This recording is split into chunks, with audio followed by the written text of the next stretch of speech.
atakayeacha baba yake na mama yake, atakayeacha nyumba yake na ndugu zake, atakayeacha shamba lake na watoto wake, kwa ajili ya jina langu atapokea mara 100, na tena ataurithi uzima ule wa milele. Acha vyote, mfuate Yesu, utapona, utaokole. Acha vyote,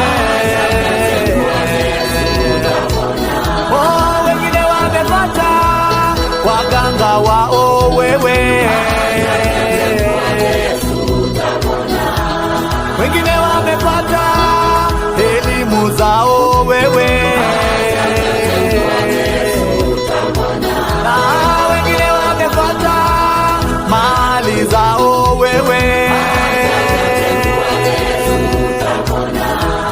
wengine wamepata hirizi zao.